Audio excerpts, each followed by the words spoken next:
இந்த ஆழமான அலசலுக்கு உங்களை நான் மிகுந்த உற்சாகத்தோடு வரவேற்கிறேன். ஒரு மிக முக்கியமான அலசல் இது. கண்டிப்பா. நீங்க உங்க வாழ்க்கையில பல புத்தகங்களை படிச்சிருக்கலாம், பல தத்துவங்களை கேட்டிருக்கலாம். ஆனா இன்னைக்கு நாம ஆழமா அலச போற விஷயம் மனித குலம் தோன்றிய காலத்துல இருந்து நம்ம எல்லாரையும் அச்சுறுத்திட்டு இருக்கிற ஒரு மாபெரும் எதிரிய பத்தினது. ஆமா, அந்த எதிரி வேற யாரும் இல்ல, மரணம், முதுமை, அப்புறம் நோய். எக்ஸாக்ட்லி. இன்னைக்கு இந்த அலசலுக்கு நாம எடுத்துக்கிட்ட மூலாதாரம் பாத்தீங்கன்னா ஞானசரிய 25 அப்படிங்கிற ஒரு மிக ஆழமான தமிழ் பாடல். வெறும் 8 வரிகள் கொண்ட பாடல் தான் இது. ஆமா, வெறும் 8 வரிகள் தான். சரி, இதை கொஞ்சம் விரிவாக பார்ப்போம். இந்த 8 வரிகள் நாம தவிர்க்கவே முடியாதுன்னு ஆணித்தரமா நம்பிட்டு இருக்கிற மரணத்தையும் நோயையும் எப்படி மிக தைரியமா சவால் செய்யுது, அதுக்கான ஒரு மாற்று வழிய இது எப்படி நம்ம கண்முன் வைக்குது. அது மட்டும் இல்லாம இது நம்ம மைண்ட் செட்டை எப்படி மாத்துது அப்படிங்கறதையும் பார்க்க போறோம். உண்மைதான். இதை ஆழமா புரிஞ்சுக்கிறது தான் இன்றைய நமது இந்த உரையாடலோட முக்கிய நோக்கம்.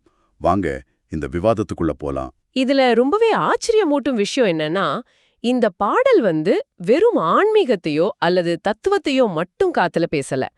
இது மிக ஆழமா மனித மனவியலை, அதாவது நமது அன்றாட உளவியலை நேரடியாக கேள்வி கேக்குது. நாம எப்படி சில விஷயங்களை இதுதான் வாழ்க்கை அப்படின்னு எந்த கேள்வியும் கேட்காம பழகிட்டோம் அப்படிங்கறது ஒரு சாட்டியடி போல் கேக்குது. ஆமாம், இந்த பாடலோட முதல் 2 வரிகளை படிக்கும்போதே நமக்குள் ஒரு பெரிய அதிர்வு ஏற்படுது. இறந்தவரை எடுத்திடும்போ தரற்றுகின்றீர் உலகீர், இரவாத பெருவரம் நீர் ஏனடைய மாட்டீர் அப்படின்னு அந்த வரிகள் சொல்லுது. அதாவது ஒருத்தர் இறந்துட்டா அவரை தூக்கிட்டு போகும்போது நாம எல்லாரும் கதறி துடிக்கிறோம், கண்ணீர் விடுறோம். இவ்ளோ தூரம் மரணத்தை கண்டு துயரப்படுற நீங்க ஏன் இரவால பெருவரத்தை, அதாவது மரணமில்லா பெருவாழ்வை அடைய முயற்சி செய்யக்கூடாது அப்படின்னு நேரடியாக ஒரு கேள்வியை எழுப்புது. ரொம்ப வேலிடான கேள்வி இது. கொஞ்சம் யோசிச்சு பாருங்க. நாம எல்லோருமே மரணத்தை பார்த்து பயப்படுறோம். ஆனா அதை எப்படி தடுப்பதுன்னு ஏன் ஒருபோதும் சிந்திப்பதே இல்ல. இது நாம ஒரு பரந்த கண்ணோட்டத்தோட பொருத்தி பார்த்தோம்னா, மனித குலத்தோட மிகப்பெரிய ஒரு உளவியல் முரண்பாடு இங்க வெளிப்படுறது பார்க்க முடியும். எந்த மாதிரியான முரண்பாடு? மனிதர்களாகிய நாம மரணத்தை ஒரு தவிர்க்க முடியாத இயற்கை நிகழ்வா பழகிட்டோம். பிறப்புன்னு ஒன்னு இருந்தா இறப்பு என்பது ஒரு கட்டாய முடிவுன்னு நம்ம மூளையில ஆழமா பதிவு செஞ்சிட்டோம். ஆமா.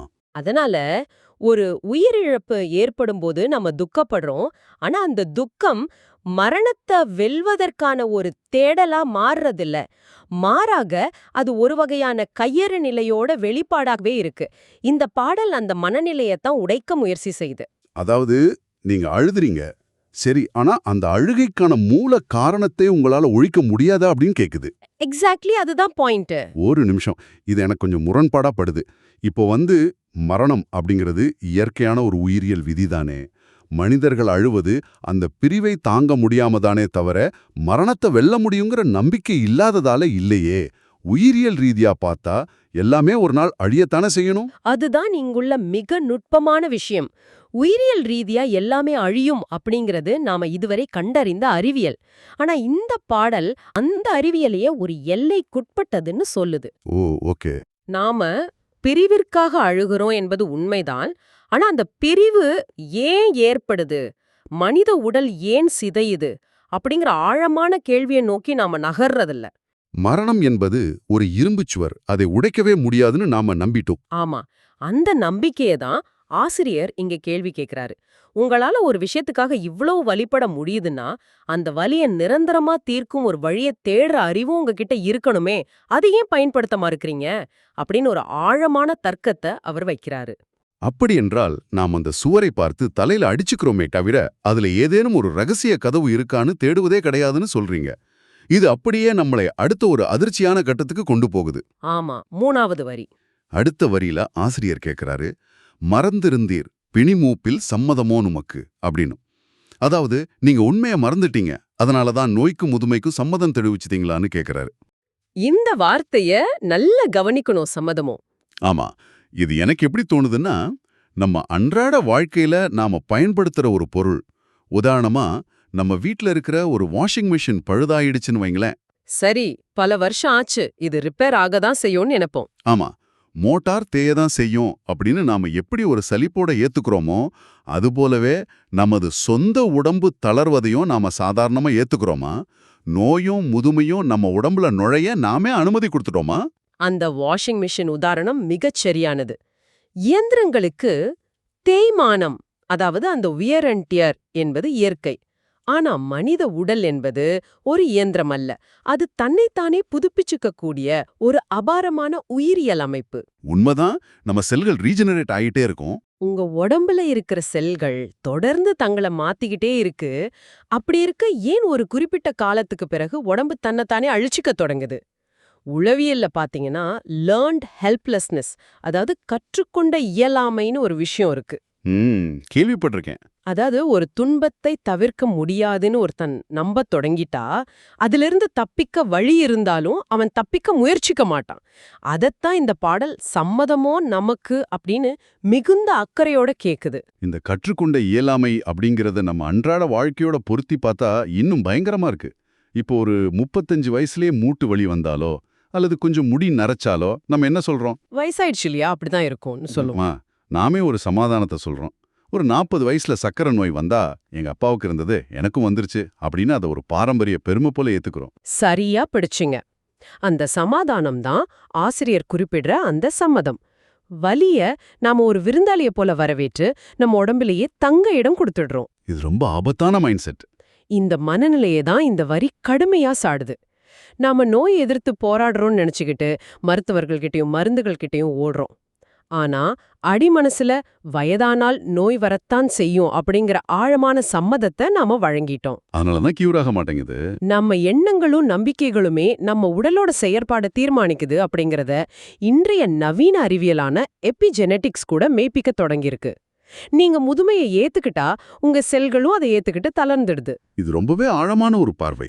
நமது சம்மதம் இல்லாம எந்த நோயும் நம்மை கொல்ல முடியாதுங்கிற ஒரு மாபெரும் சுதந்திரத்தை இந்த வரி நமக்கு தருது. கண்டிப்பா. சரி, நாம எல்லாரும் இப்படி இயலாமையில உறந்து போயிட்டோம். ஆனா இதை உணர்ந்தவர்களோட நிலை என்ன? அடுத்த வரியில ஒரு பெரிய உளவியல் உண்மைய இந்த பாடல் உடைக்குது.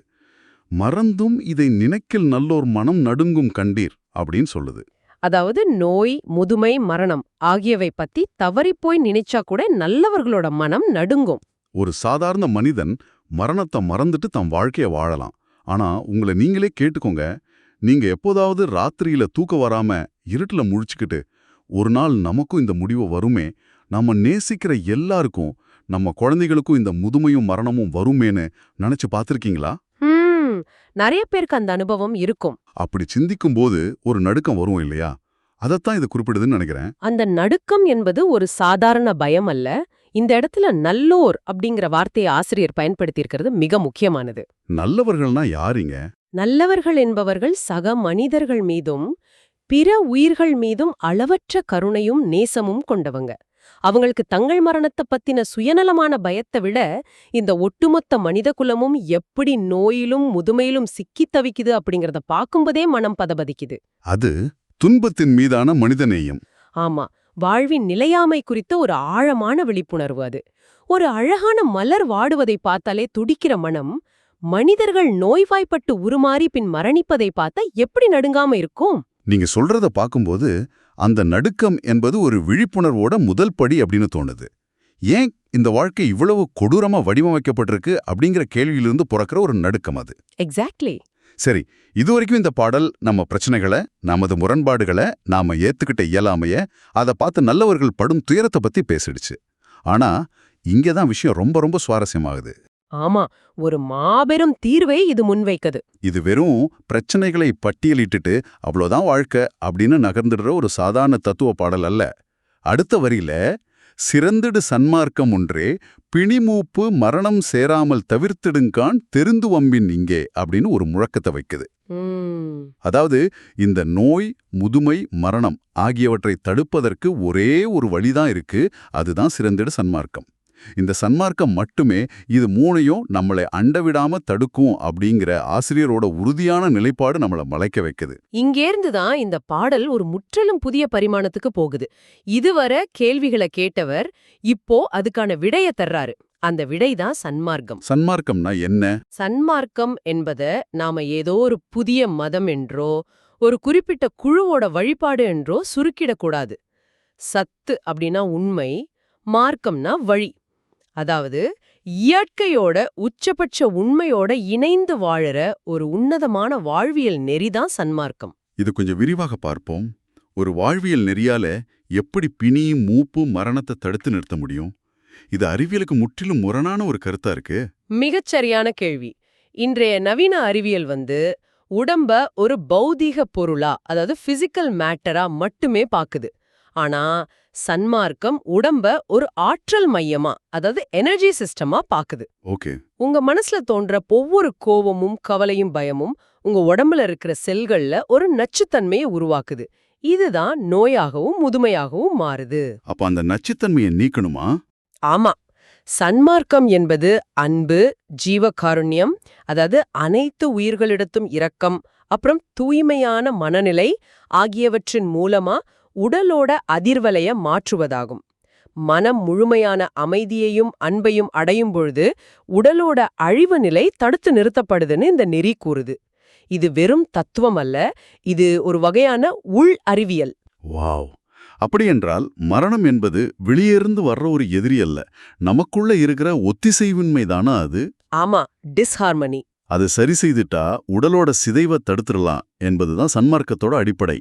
இது ஆசிரியர் வெறும் நம்பிக்கையா முன்வைக்காம தெரிந்து வம்மின் இங்கே அப்படின்னு வெளிப்படையா அழைப்பது ஆச்சரியமா இருக்கு. அந்த வார்த்தையை கவனிச்சீங்களா? தெரிந்து வம்மென். நான் சொல்றத அப்படியே கண்மூடித்தனமா நம்புங்கன்னு அவர் சொல்லல. இங்கே வாங்க, இத ஆராய்ந்து பாருங்க, உங்க அறிவால இத தெரிஞ்சுக்கிட்டு வாங்க அப்படின்னு ஒரு விஞ்ஞானிய போல அழைப்பு விடுறாரு. அப்போ இது ஒரு மூட நம்பிக்கை கிடையாது. கிடையவே கிடையாது. இது ஒரு பரிசோதனை. உங்க உடம்பையும் மனசையும் நீங்களே பரிசோதிச்சு பார்க்குற ஒரு மாபெரும் ஆய்வுக்கூடம் இது. மனித பரிணாமத்தோட அடுத்த கட்டத்தை நோக்கிய ஒரு அழைப்பு இது. இதை விட ஒரு பெரிய வாக்குறுதியை யாராலும் கொடுத்துட முடியாது. நீங்க இங்க வாங்க, உங்க நோயை போக்குறேன், உங்க முதுமையை தடுத்து நிறுத்துறேன், உங்களை மரணத்திலிருந்தே காப்பாத்துறேன் அப்படின்னு சொல்ற அந்த தைரியம் இருக்கே, அது என்ன ரொம்பவே ஈர்க்குது. கண்டிப்பா. ஆனா இது எப்ப நடக்கும்? 40 வருஷம் தவம் செய்யணுமா, இல்ல இறந்து சொர்க்கத்துக்கு போன பிறகா?